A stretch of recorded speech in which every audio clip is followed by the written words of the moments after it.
Good day, everyone. Today, I'm going to introduce the topic of diabetic complications and management. I am Dr.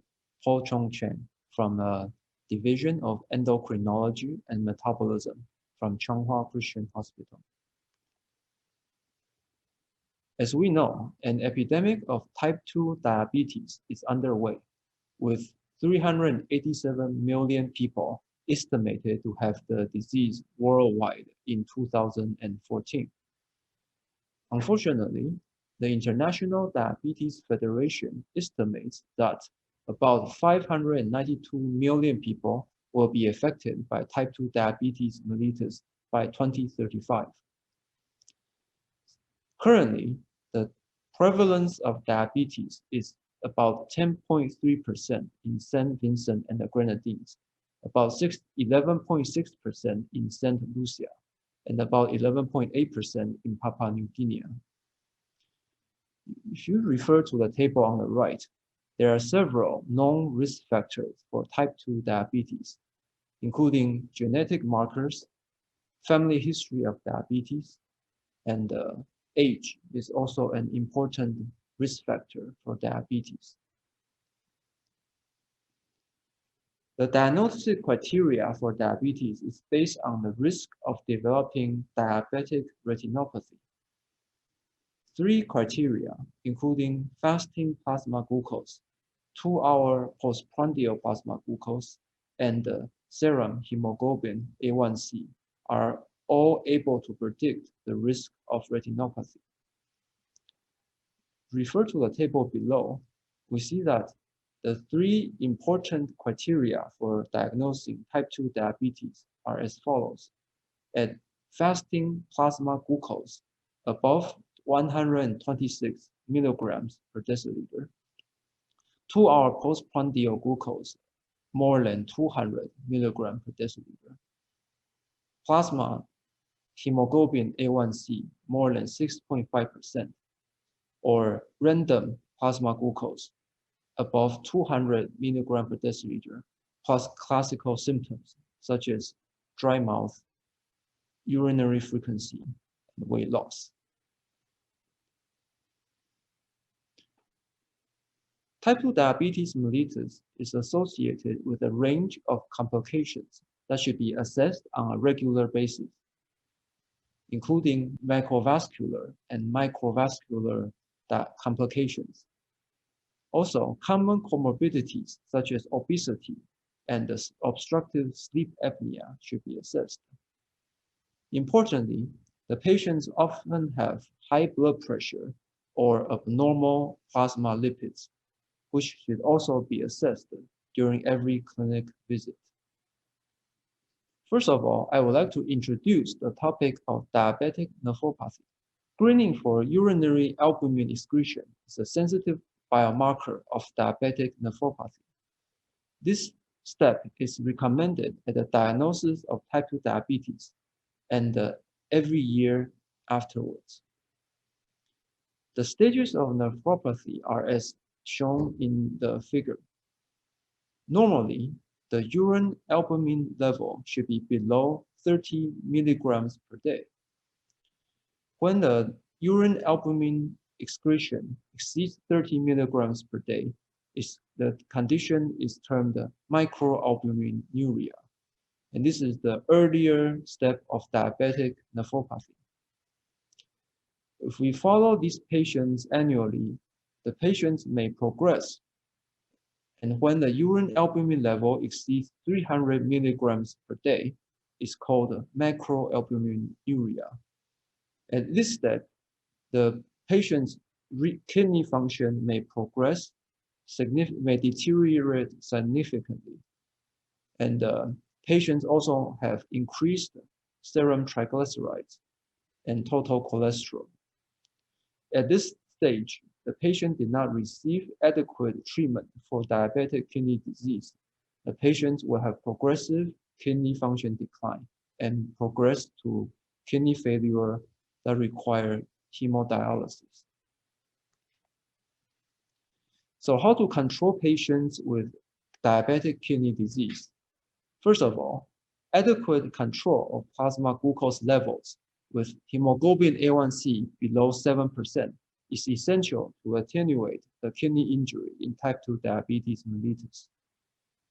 Furthermore, blood pressure control to levels below 130/80 millimeters of mercury using either angiotensin conversion enzyme inhibitors, ACEI, or angiotensin receptor blockers, ARB, is the cornerstone of diabetic nephropathy.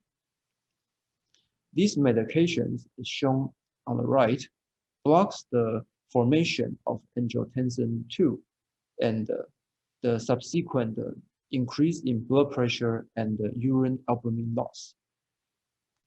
Now I'm going to introduce the topic of diabetic neuropathy.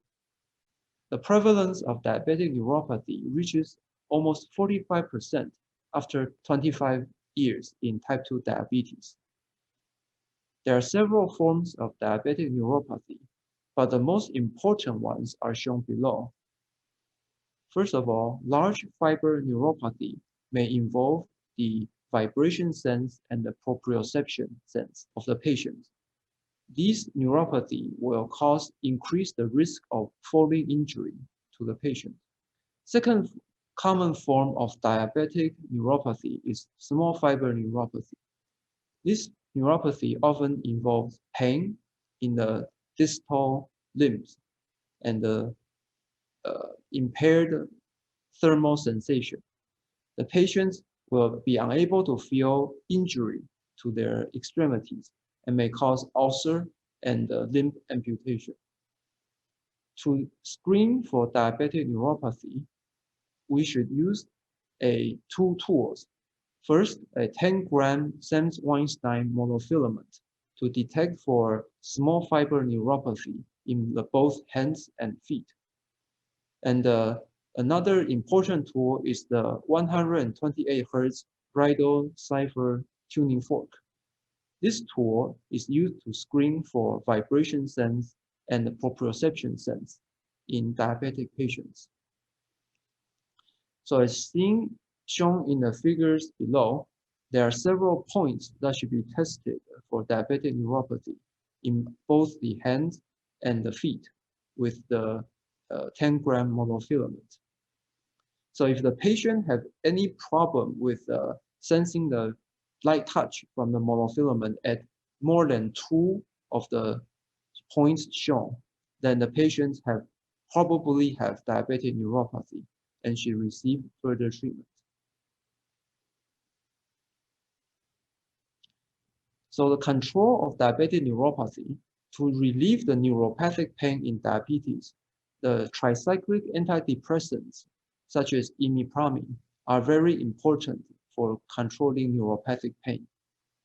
Furthermore, duloxetine and pregabalin are also effective against diabetic neuropathic pain. The figure on the right shows the mechanisms of common medications to treat neuropathic pain in diabetes. Now let us move on to the assessment of diabetic heart disease. The risk factors of diabetic heart disease should be screened at every clinic visit. High-risk patients should receive exercise treadmill assessment or coronary angiography. A complete blood lipid test should be performed for all adults above 20 years of age.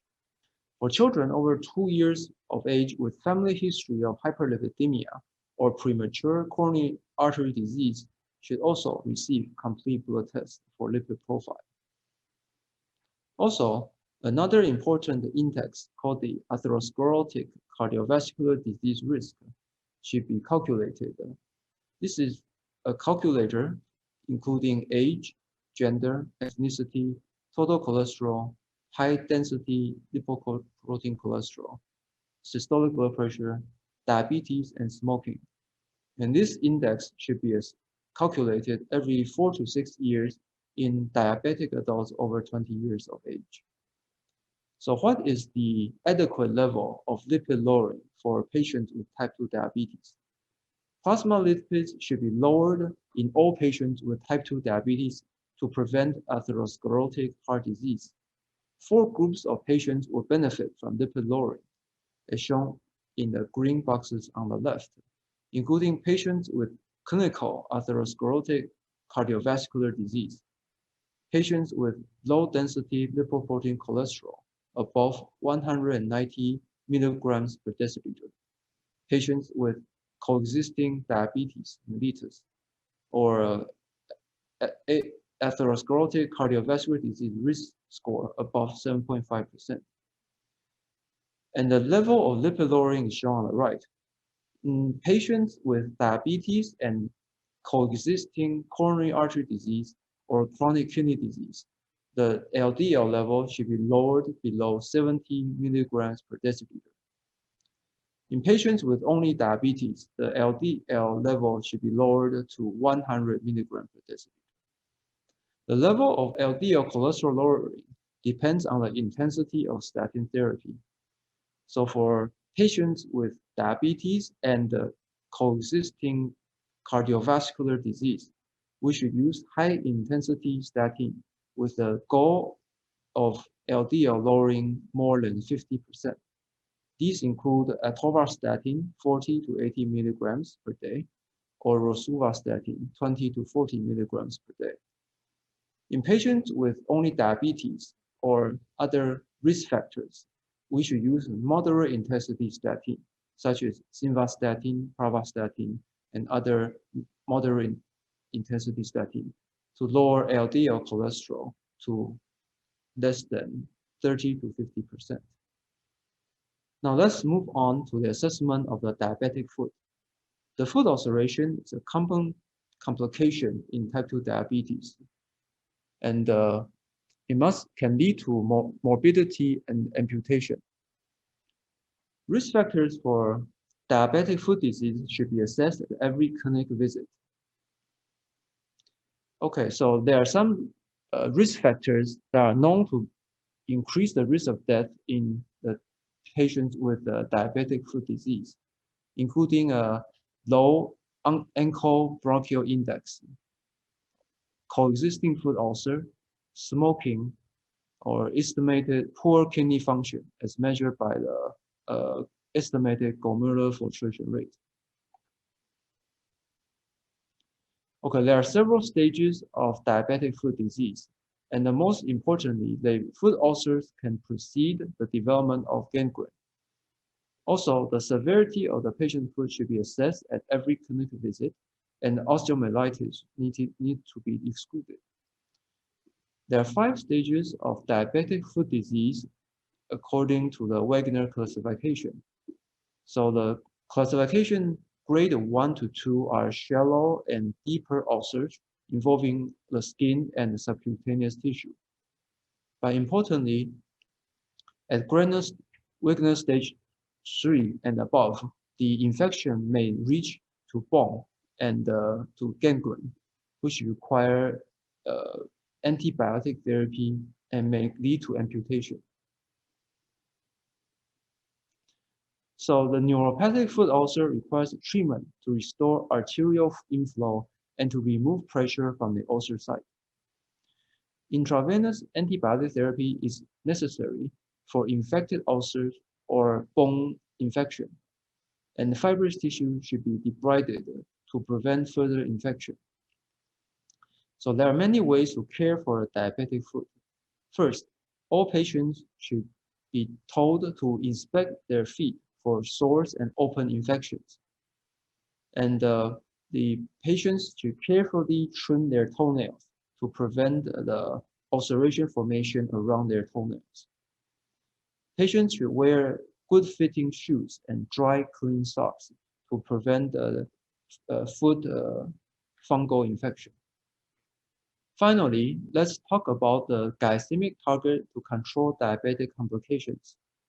Several randomized control trials have shown that the beneficial effects of glycemic control on small vessel disease, such as the United Kingdom prospective diabetes studies, which show that glycemic control improves microvascular disease and their complications, and also showed a non-significant trend towards improvement in large vessel disease. The Kumamoto study in Japan also showed that intensive glycemic control can reduce microvascular complications in diabetes. However, whether glycemic control can improve microvascular events remain controversial, such as a core study in the United States has shown that intensive glycemic control increased the risk of mortality by 22%, possibly due to increased risk of hypoglycemia and complications. Also, the Veteran Affairs Diabetes Trial and the ADVANCE study also shown that intensive glycemic control increased higher mortality in patients with coexisting heart disease. Therefore, since intensive glucose control may not uniformly improve survival in all diabetic patients, individualized glycemic targets should be established. And currently, we recommend following the American Diabetic Association guideline, reaching a premeal plasma glucose level below 130 milligrams per deciliter, or postprandial plasma glucose level below 180 milligrams per deciliter, or plasma hemoglobin A1C below 7%. So in summary, type 2 diabetes mellitus is associated with numerous microvascular and macrovascular complications. And screening for these complications should occur at the diagnosis of diabetes and every year thereafter. And large vessel complications should be assessed according to risk factors and treated to prevent the morbidity associated with coronary heart disease. Okay, so this is a brief summary of the common complications seen in type 2 diabetes mellitus and their screening and treatment methodology. I hope you have learned from this presentation and to treat your patients not only the glucose levels, but also to treat their associated complications in diabetes. Thank you very much.